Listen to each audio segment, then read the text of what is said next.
ArcheAge is a game I have had an on and off relationship with, meaning I played the game pretty religiously for a few months, then I would take a few months break, and I had followed that cycle for quite a few years. Though one of the obviously glaring problems with ArcheAge was the microtransactions that were not so micro and the pay-to-win elements. Well, there is now a new publisher for ArcheAge named Gamigo, and they have made some pretty bold statements at the time of purchase, and now is where we are seeing those statements pay off with ArcheAge Unchained, a version of ArcheAge with no pay-to-win mechanics. I was intrigued because they said specifically that they listened to players, and it looks like that from what we've been told about the game, and from what I've experienced. And I am someone that is usually pretty weary of re-release titles in the MMO genre. But recently the people over at Gamigo reached out to me and asked if I wanted to partake in the private test server launch, and they gave me access through a media account,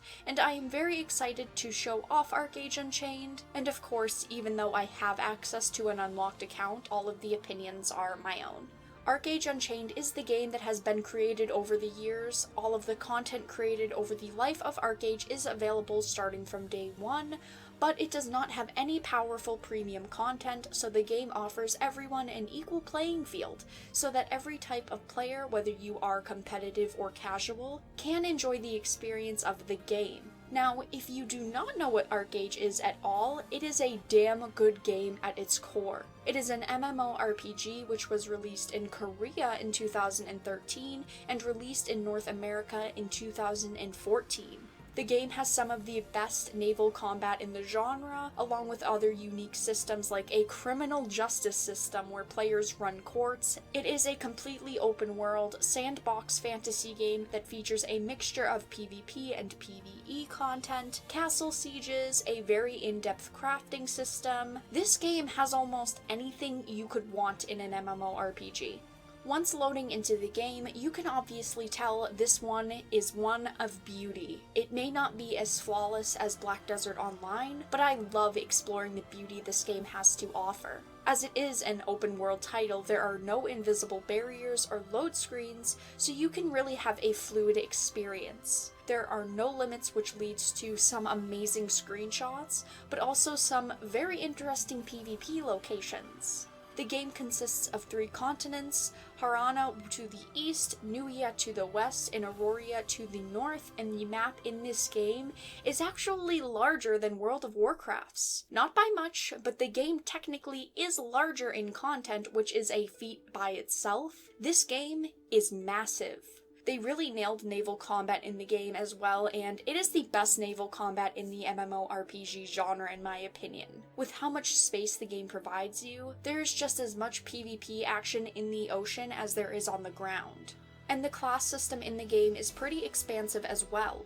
It consists of 11 skill sets, from which players can select 3 to create one of the 220 possible classes, and this system is one I would compare to something like Code Vein. You pick a main class which you expand on with different skills and abilities.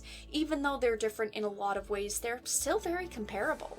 I mean, come on, who doesn't really want to be a battle bard? A single character can master every skill set, so you can play every single class in the game, which can be overwhelming, though you can create very basic skill sets, which is nice, and they are very effective. Unfortunately, one thing with the game that I do not think is amazing is the crafting. I feel so disappointed with the crafting system in most MMORPGs though. It is just such an integral part of the game, yet it is always so neglected. You have the standard professions such as blacksmithing, alchemy. You have gathering like herbalism and mining, but it's the same collecting craft just with no unique edge. It's not done poorly, there's just not a lot of innovation in the system.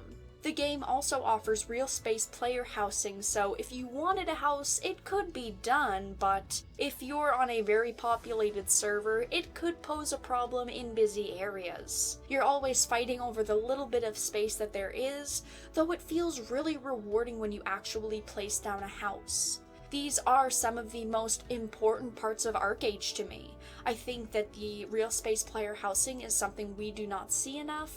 I think that the class system in the game is very unique. I think that the naval combat is amazing, and while it does lack in some departments, I still think it offers so much. ArcheAge is a game that currently has so much potential, and I think that if they do stick to their word and actually keep pay-to-win aspects out of the game, this could be a top contender for the best MMO on the market currently. The game has so much variation that it caters to really anything you could want to do in the game, from open world PvP or PvE, to crafting and simply trading to earn yourself currency. At release, this is a game that I feel confident in recommending. It's got so many amazing features, and I'm sure most MMO fans can find something to enjoy in the game. But that was my short yet in-depth review of ArcheAge Unchained.